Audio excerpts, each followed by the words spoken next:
It's how I celebrated my 40th birthday too, so it's fine, man.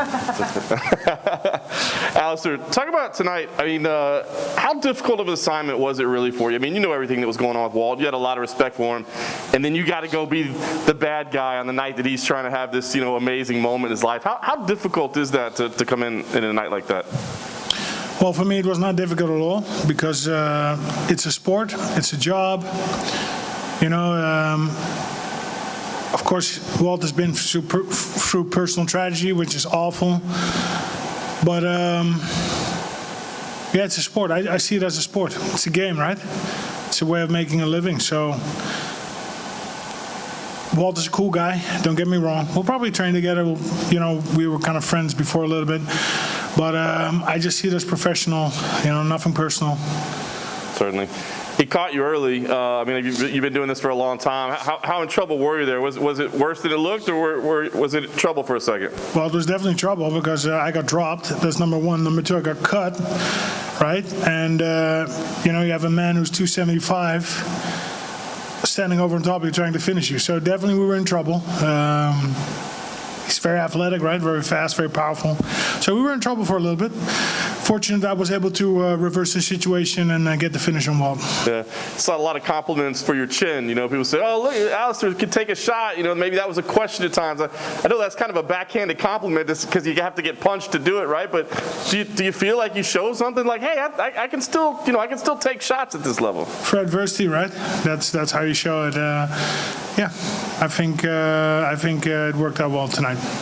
I know you said it's just a sport, just a game that we play, but it looked like you were being very meticulous with your finish. Did that factor in at all, like your respect for him and your understanding for him, and maybe not trying to be as violent as you could be in finishing it, but being a little more meticulous? No, again, when I fight, I put the emotions away. The friendship or the personal tragedy, it's a sport. It's a way of living. And we both love what we do, right? So I just tried to approach the sport aspect. Sure. It's not personal to me. You had some words for him afterwards. Can you share at all what you shared with him? Well, my heart went out for him for the situation, but also we were kind of talking before, hey, let's train together. We were doing the PR tour. Very cool guy, works hard, trains hard.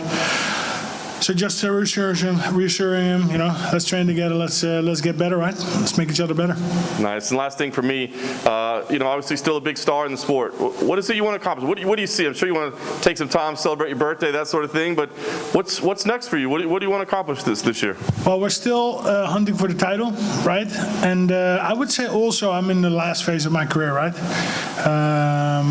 So those two things are a little bit on my mind. Finish up the career and one more run at the title. Alistair, in front right here. You've obviously fought in all over the world, but have you ever experienced something like fighting in an empty arena? Never. And strange enough, I was fired up about it, right? I've had, this was fight number 92. It kind of reminded me of my earlier fights, right? And I have to go all the way back to 97 when there's like 200 or 300 people in the audience. This was a little bit different though. And I don't know, it motivated me, It's during a pandemic, first time. So to me, it was very interesting tonight. No audience. Still you got tension, still you got the nerves, right, going through you, fight day. I don't know, but it was different. It was cool. I liked it. I enjoyed it. And then when he did have you in trouble, you notably, you hit that switch to get back to your feet. You've also made it known you enjoyed training with Curtis Blades, and that move is very high level in collegiate wrestling and amateur wrestling. Is that something he worked on with you for this fight? Well, Curtis is, I would say, the best sparring partner I've had. He's, what is his rank, 3 or 4? And he pushes me. He pushes me to become a better fighter. I think I do the same to him. So we have a great chemistry also with the coaches, with the rest of the team. And, Curtis is tough. He's 265, 275, sometimes he's 255, but you got to be creative. You got to figure it out. So, yeah, I don't know. He pushed me to become better, and he's instrumental to me.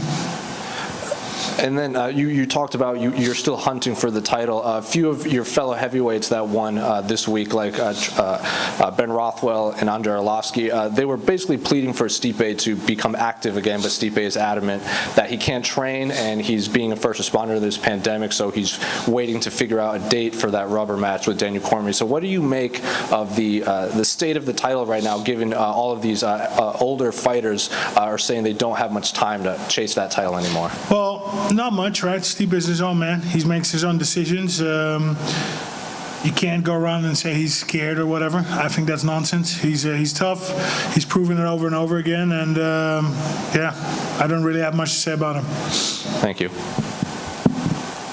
Anything else? Okay, that's it. Boom.